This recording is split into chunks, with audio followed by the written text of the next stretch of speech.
శ్రీమాత్రే నమః శ్రీ గురుభ్యో నమః 2025 నూతన ఆంగ్ల సంవత్సరము మీనరాశి వారికి ఎలా ఉందో ఇప్పుడు తెలుసుకుందాం. మీనరాశి వారికి ఈ సంవత్సరము గడిచిన సంవత్సరము రెండూ కూడా ఏలినాటి శని ప్రభావము ఆఖరు 6 నెలలలో ఉన్నారు. అయితే అండి మనము కొంతమందికి ఆఖరి 6 నెలలు అంటున్నారు, కొంతమంది మధ్యస్థంగా అంటున్నారు, ఇచ్చే రిజల్ట్ మాత్రం సేమ్. మీరు నమ్మరు, 12 నెలల్లో 10 నెలల పాటు వీరికి అంత అనుకూలంగా ఉండదు. అదేంటండి అంటే ఖచ్చితంగా చెప్తున్నా, కానీ అనుకూలంగా లేకపోవడం వేరు, నష్టం వేరు. నో లాస్ నో ప్రాఫిట్గా ఉంటారు. అంటే అనుకూలంగా లేనట్టుగా మన చుట్టుపక్కల వాళ్ళందరూ అభివృద్ధి చెందుతూ ఉంటారు, మనం మాత్రం న్యూట్రల్గా ఉంటాం. అదే భోజనం, అదే ఇల్లు, అదే స్థాయి, అదే పేరు, అదే ప్రతిష్ట, ఇంతకు మించి ఇంకేం ఉండదు. ఏదైనా ఎక్కువకు ప్రయత్నించినా అక్కడికే వచ్చి ఆగుతుంది, ఏం చేయకున్నా అక్కడే ఉంటారు.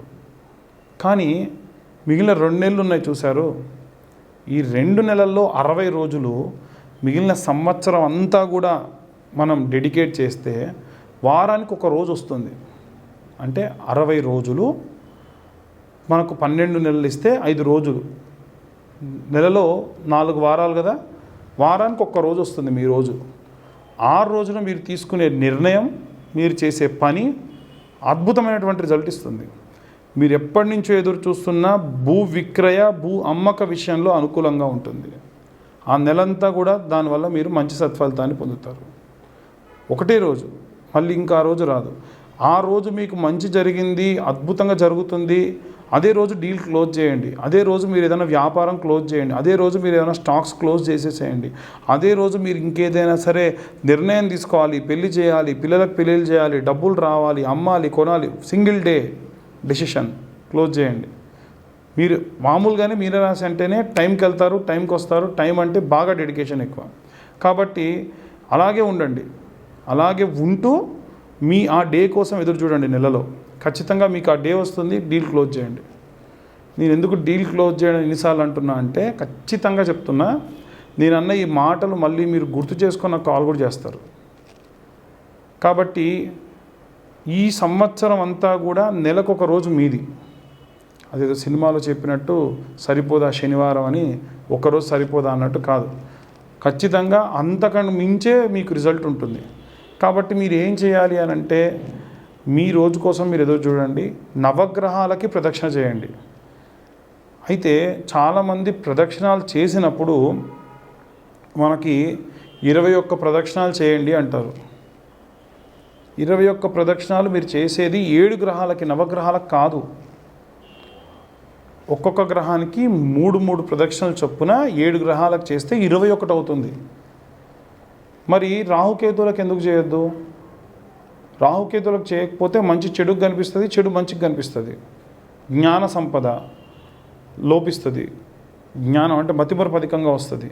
కాబట్టి 21 ప్రదక్షిణాలు మీరు సవ్యంగా చేసి 6 ప్రదక్షిణాలు అపసవ్యంగా చేయండి. ఎన్ని?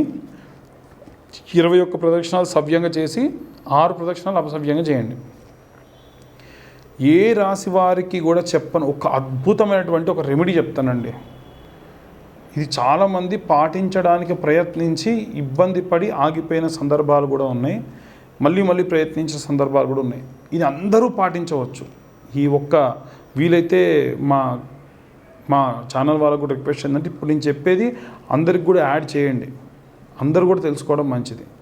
ఏంటంటే, మీ ఇంటి దగ్గరలో ఆంజనేయ స్వామి గుడి ఉందా చూసుకోండి. ప్రతిరోజు ఒక టైం పెట్టుకోండి. 6:30 అంటే 6:30 కట్టుబడి ఉండాలి మనం. లేదు 7 గంటలు అంటే 7 గంటలు కట్టుబడి ఉండండి. ఒక జత బట్టలు పెట్టుకోండి. పొద్దున్నే లేచారా, స్నానం చేశారా, ఎవ్వరితో మాట్లాడొద్దు.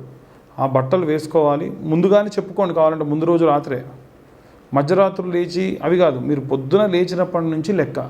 పొద్దున లేచిన తర్వాతకి ఎవ్వరితో మాట్లాడొద్దు. స్నానం చేసి ఆ బట్టలు వేసుకొని దగ్గరలో ఉన్న ఆంజనేయ స్వామి గుడికి 6:30కు ప్రారంభించాలంటే 6:30కు ప్రారంభించండి. 7 గంటల కంటే 7 గంటలకు ప్రారంభించండి. 21 ప్రదక్షిణాలు చేయండి. ప్రదక్షిణాలు చేసేటప్పుడు ఫోన్ వాడొద్దు, ఎవరితో మాట్లాడొద్దు, గుళ్ళో ఎవరైనా ఉంటే తప్పుకోమని చెప్పొద్దు, మీరే పక్కకి తప్పుకుంటూ వెళ్ళండి. ఎవరన్నా పిలిస్తే కూడా పలకకండి. ఈ ప్రదక్షిణాలు అయిపోయిన తర్వాతకు చెప్పండి వాళ్ళకు, నేను ఈ దీక్షలో ఉన్నానండి, 21 రోజులు ప్రదక్షిణ చేస్తున్నాను, 21 రోజులు రోజు 21 ప్రదక్షిణాలు చేస్తున్నాను, అందుకనే మాట్లాడలేదు గురువుగారు చెప్పండి అని అప్పుడు మాట్లాడండి. అప్పుడు తిట్టుకుంటారేమో మొదలు మిమ్మల్ని, ఏం కాదు. ఇదే కదా, ఎన్ని కష్టాలు వచ్చినా దేవుడు ఎన్నో పరీక్షలు పెడతారు ఈ 21 రోజుల్లో, ఎన్నోసార్లు ఆపాలని చూస్తాడు. మీరు ఇవన్నీ అధిగమించి 21 రోజుల పాటు ప్రదక్షిణ చేయండి, అద్భుతమైనటువంటి రిజల్ట్ని చూస్తారు. మీరు అనుకున్న కార్యసిద్ధి జరుగుతుంది. ఒక పని గురించి మీరు అనుకున్నారనుకోండి, ఆ పని పూర్తయిందా, సక్సెస్. ఇంకొక పని గురించి మళ్ళీ ఇంకోసారి చేయండి. 365 రోజులు ఉన్నాయి, 21 రోజులు మీరు దేవుడికి కేటాయించలేరా? మీరు వేసుకున్న బట్టలు మళ్ళీ ఇంటికి తీసుకెళ్ళగానే శుభ్రంగా ఇడిచేసి, వీలైతే నీళ్ళలో జాడిచ్చేసి పిండి ఆరేసుకోండి, మళ్ళీ మరుసటి రోజు పొద్దున్నే మళ్ళీ అవే వేసుకోండి. అది కేవలం దేవాలయానికి వెళ్ళడానికే వాడుకోండి, ఇంకా దేనికి వాడుకోవద్దు. ఇలాంటి ఈ రెమెడీని పాటించండి, మంచి రిజల్ట్ చూస్తారు. కార్యసిద్ధి కోసం ఇంతకు మించి ఇంకేమీ లేదు. ఇవి ప్రత్యేకంగా మీనరాశి వారికి సంబంధించి గ్రహ సంచారాలను బట్టి చెప్పినటువంటిది. శని, గురు, రాహుకేతు గ్రహ సంచారం వల్ల ఎలాంటి ఇబ్బందులు ఉంటాయి, దానికి ఎలాంటి రెమెడీస్ చేసుకోవాలి, ఎలాంటి మంత్ర పఠనం చేయాలో ఇప్పుడు మనం తెలుసుకుందాం. ఈ యొక్క ఆంగ్ల నూతన సంవత్సరంలో అంటే 2025 జనవరి నుండి డిసెంబర్ వరకు కూడా ఈ యొక్క 12 రాశుల వారికి సంబంధించి ప్రత్యేకంగా ప్రతి ఒక్క విభాగానికి సంబంధించి, విద్యార్థులకు సంబంధించి, గృహిణులకు సంబంధించి, సినీ రాజకీయ రంగాల వారికి సంబంధించి, అలాగే రాజకీయ ప్రముఖులకు సంబంధించి, మీడియా వాళ్ళకు సంబంధించి, ఉద్యోగస్తులకు సంబంధించి, వ్యాపారస్తులకు సంబంధించి, ఏవైనా సరే వివాహం కోసం ఎదురు చూస్తున్నటువంటి వారికి సంబంధించిన విషయానికి వస్తే మనము ఎలాంటి రెమెడీస్ తీసుకోవాలి అనేది ఇప్పుడు మనం చూసుకుందాం. ముఖ్యంగా ఈ యొక్క 2025వ సంవత్సరంలో శని, గురు, అలాగే రాహుకేతుల యొక్క గ్రహ స్థితి మార్పు అనేటువంటిది ఏర్పడింది. అయితే ప్రతీ నెల కూడా గ్రహ సంచారం అనేటువంటిది మారుతూనే ఉన్నప్పటికీ ప్రత్యేకంగా ఈ యొక్క 4 గ్రహాల మార్పుల వల్ల విద్యార్థులకి కానీ, సినీ రాజకీయ రంగాలు, ఉద్యోగస్తులు, ఇతరత్ర ఇందాక మనం చెప్పుకున్న వాళ్ళందరికీ కూడా సంబంధించి ఏమేం చేయాలి, ఎలాంటి రెమెడీస్ పాటిస్తే బాగుంటుంది అనేటువంటి చూద్దాం.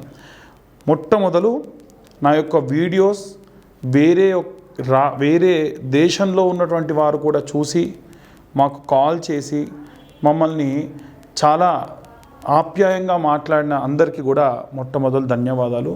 ఇంతగా నన్ను ఆదరిస్తున్నటువంటి ప్రజలందరికీ, అలాగే ఈ యొక్క యూట్యూబ్ ఛానల్ వారికి కూడా నా యొక్క నమస్కారాలు. విద్యార్థుల విషయానికి వస్తే నీలా సరస్వతి స్తోత్రం అని ఉంటుందండి. కాస్త 8 స్తోత్రాలు ఉన్నప్పటికీ పిల్లలతోని ఈ సంవత్సరంలో వీలైనప్పుడల్లా, వీలైతే నెలలో ఒక్కసారి మూలా నక్షత్రం వచ్చినప్పుడు నీలా సరస్వతి స్తోత్రము అని ఉంటుంది. ఆ స్తోత్రాన్ని చదివిపించండి. వీలైతే యూట్యూబ్లో ప్లే చేసి వాటితో అనుగుణంగా పిల్లల్ని చదివించండి. దానివల్ల చాలా చాలా మంచి ఫలితాలు విద్యార్థులకి లభించడం జరుగుతుంది. ఇక ప్రత్యేకంగా ఉద్యోగస్తుల విషయానికి వస్తే, ఉద్యోగస్తులు కానీ అలాగే గృహిణులకు సంబంధించిన విషయానికి వస్తే, అయితే ఉద్యోగస్తులందరికీ సంబంధించిన విషయానికి వస్తే చాలామంది అయ్యా మీరు పలానా ఐటీ సెక్టార్ వాళ్ళకు సంబంధించో, ప్రభుత్వ ఉద్యోగాలకు సంబంధించో వారి గురించే చెబుతున్నారు, అందరూ ఉంటారు కదా ఉద్యోగులు అంటే, చిన్న స్థాయి ఉద్యోగులు కూడా ఉంటారు కదా అంటున్నారు. ఇది ఖచ్చితంగా నిజమండి. కాబట్టి ఈ అన్ని రకాలైనటువంటి అన్ని వర్గాల వారికి సంబంధించిన ఉద్యోగులు ప్రతిరోజు కూడా ఏదైనా సరే మంత్రపఠనం చేయడం వల్ల వాళ్ళకు పాజిటివ్ ఎనర్జీ వస్తుంది. ఎలాంటిది అనంటే, అందరికీ కూడా ముఖ్యంగా బృహస్పతి యొక్క అనుకూల స్థితి కలగాలి. కాబట్టి ఇప్పుడు నేను చెప్పేటువంటి ఈ శ్లోకాన్ని అందరూ, ఉద్యోగస్తులందరూ ప్రతిరోజు మీరు స్నానం చేసి దేవుడి దగ్గర నిల్చొని నేను ఈ చెప్పిన స్తోత్రాన్ని చదివే ప్రయత్నం చేయండి. చాలాసార్లు చెబుతున్నారు కానీ మాకు స్తోత్రం స్క్రీన్ మీద కనిపించట్లేదు అనే కంప్లైంట్ కూడా ఉంది. దాన్ని కూడా మేము రిట్రేట్ చేసి ఆ శ్లోకం కనిపించేట్టుగా చేస్తాం. దేవనాం చ ఋషీణాం చ గురుం కాంచన సన్నిభం బుద్ధిమంతం త్రిలోకేశం తం నమామి బృహస్పతిం. మరొకసారి చెప్తున్నా అండి. దేవనాం చ ఋషీణాం చ గురుం కాంచన సన్నిభం బుద్ధిమంతం త్రిలోకేశం తం నమామి బృహస్పతిం. ఈ మంత్రాన్ని పఠనం చేయడం వల్ల ఉద్యోగస్తులందరికీ కూడా చాలా చాలా పాజిటివ్ ఎనర్జీ అనేటువంటిది వస్తుంది. దత్తాత్రేయ స్వామి క్షేత్రాన్ని నెలకొక్కసారన్నా దర్శనం చేయండి. దత్త దర్శనము మీకున్నటువంటి ప్రెషర్స్ని, మీకున్న విపరీతమైనటువంటి ఆ యొక్క మానసికమైనటువంటి ఒత్తిడి నుండి బయటపడేసేటువంటి విగ్రహ దర్శనం, ఆ విగ్రహం నిదర్శనం. అయితే ఇక గృహిణుల విషయానికి వస్తే చిన్న మంత్రం అమ్మ. మీరు ఎప్పుడు కూడా అంటే ఎలాంటి పరిస్థితుల్లో ఉన్నా మీరు చెప్పుకోదగ్గ మంత్రం ఏమిటి అనంటే శ్రీమాత్రే నమః. ఇంతకు మించినటువంటి మంత్రం ఇంకోటి లేదు. ఓం శ్రీమాత్రే నమః, ఓం శ్రీమాత్రే నమః అనేటువంటి మంత్రాన్ని పఠనం చేయండి. దానివల్ల అందరికీ కూడా, గృహిణులందరికీ కూడా చాలా మానసికమైనటువంటి శక్తి, ఏదైనా సరే సమాధానం చెప్పేటువంటి దానికి సంబంధించినటువంటి శక్తి లభిస్తుంది. ఇక ప్రత్యేకంగా ఉద్యోగస్తుల విషయానికి, విద్యార్థులకి, గృహిణులకి అయిపోయిందండి. వ్యాపారస్తులకి ఏం చెప్పాలి అని అంటే, వ్యాపారం చేసేటువంటి వారందరూ కూడా ఖచ్చితంగా పాటించవలసినటువంటి ఒక నియమం చెప్తానండి. ఎవరైనా సరే ఆ వ్యాపారం జరిగే చోటున ప్రతిరోజు సాయంత్రం 5 నుండి 6:30 మధ్య ప్రాంతంలో మంచిగా ఫ్రెషప్ అయిపోయి నీళ్ళలో ఇంత పసుపు ఉప్పు వేసుకొని మీ వ్యాపార స్థలం దగ్గర చల్లండి. అదేంటండి పెద్ద పెద్ద మాల్స్లో మాకు వ్యాపారం ఉంటుంది, మేము ఎలా చేయాలి అంటే చిన్న స్ప్రే బాటిల్లో ఫిల్టర్ పెట్టుకొని పోసేసుకొని అలా స్ప్రే చేసేసేయండి 4 మూలల. అక్కడ మంచి స్మెల్ వచ్చేటువంటి, ఫ్రేగ్రెన్స్ వచ్చేటువంటి అగరబత్తి వెలిగించుకోండి. మీరు కౌంటర్ దగ్గర కూర్చొని నేను చెప్పింది బాగా గుర్తుంచుకోండి. ఉప్పు పసుపు కలిపినటువంటి నీళ్ళు, అలాగే మంచి ధూపం వేసి అమ్మవారికి సంబంధించినటువంటి, మహాలక్ష్మీదేవికి సంబంధించినటువంటి చిన్న మంత్రం, సింపుల్ అండి. మహాదేవ్యే చ విద్మహే విష్ణుపత్ని చ ధీమహి తన్నో లక్ష్మీ ప్రచోదయాత్. అంటే వ్యాపారం నడవాలంటే లక్ష్మీదేవి ఖచ్చితంగా కదండి. కాబట్టి ఇలా ఇంకొకటి ఏమిటంటే, ఏ వ్యాపారం చేసే వాళ్ళైనా సరే ప్రాతస్మరణే విఘ్న వినాయక దర్శనం కలో చండీ వినాయక. చండీ అలాగే వినాయకుడి యొక్క దర్శనం చేస్తే చాలట ఉన్నటువంటి దోషాలన్నీ పోతాయి. కాబట్టి రోజు కూడా మీ వ్యాపార స్థలాన్ని దగ్గరికి వెళ్ళేటప్పుడు ఆ యొక్క వినాయకుడి యొక్క ఫోటో చూసుకొని సినీ రాజకీయ రంగాలు గారు కానీ వ్యాపారస్తులు కానీ అందరూ కూడా చేయండి. ఇక ప్రత్యేకంగా అమ్మవారికి సంబంధించినటువంటి మంత్రాన్ని సినీ అంటే మాస్ మీడియా కెమెరామెన్లు కానీ ఎడిటర్లు కానీ ఎవరైనా సరే చదవాల్సినటువంటి మంత్రం రోజు పొద్దున్నే ఏమిటయ్యా అంటే, కాత్యాయనాయ విద్మహే కన్యాకుమారి ధీమహి తన్నో దుర్గి ప్రచోదయాత్. మళ్ళీ చెబుతున్నానండి, కాత్యాయనాయ విద్మహే కన్యాకుమారి ధీమహి తన్నో దుర్గి ప్రచోదయాత్ అనేటువంటి మంత్రాన్ని ప్రతి ఒక్కళ్ళు కూడా రోజు ఈ యొక్క సినీ రాజకీయ రంగాల వారు, ఏదైనా సరే కోర్టు పనులలో ఉన్నటువంటి వారు మంత్రాన్ని చదివి బయలుదేరండి. చాలా చాలా మంచి ప్రతిఫలం లభిస్తుంది. ప్రతిరోజు ఉదయాన్నే లేవగానే ఇలా 2 చేతులు తుడుచుకొని ప్రతి ఒక్కరు అందరూ కూడా ఇలా చూస్తూ, కరాగ్రే వసతే లక్ష్మి, కరమధ్యే సరస్వతి, కరమూలే స్థితా గౌరీ, ప్రభాతే కరదర్శనం. మన చేతిలో ముగ్గురు అమ్మలు కూడా కలిసి ఉంటారట. ఇలా ఇచ్చేటప్పుడు లక్ష్మీదేవి, ఇలా రాసేటప్పుడు, చాలామంది ఇలా రాస్తాం, పూర్వం ఇలా రాసాం, ఇలా రాసేటప్పుడు సరస్వతి, ఇక్కడ కట్టినటువంటి కంకణం మనకిచ్చేటువంటి ప్రాణశక్తి దుర్గా స్వరూపం.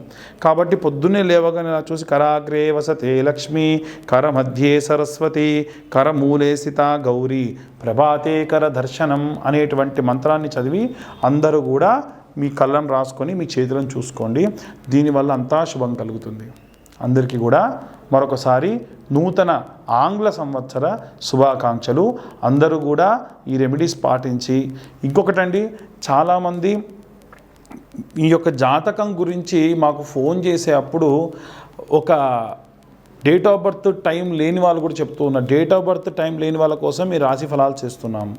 కానీ ఖచ్చితంగా date of birth, time of birth, place of birth పంపిస్తే మీకు ఖచ్చితంగా జాతకం రాసివ్వడం జరుగుతుంది. అది కూడా 60 పేజీల్లో జాతకం రాసేయడం జరుగుతుంది.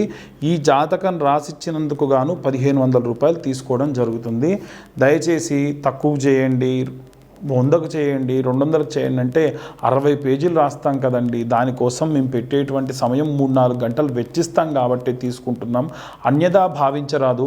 ఇంకెవరికైనా సరే ఇలా జాతకం మామూలుగా తెలుసుకోవాలి అనుకుంటే ఈ సంవత్సరం మేము ఖచ్చితంగా ఈ ఛానల్ ద్వారా ఒక లైవ్ ప్రోగ్రామ్ కండక్ట్ చేసి, లేదా మీరు ఇచ్చినటువంటి కామెంట్స్కి మేము రిప్లైగా మీ జాతకం పంపించడం కూడా జరుగుతుంది. అందరికీ కూడా ధన్యవాదాలు.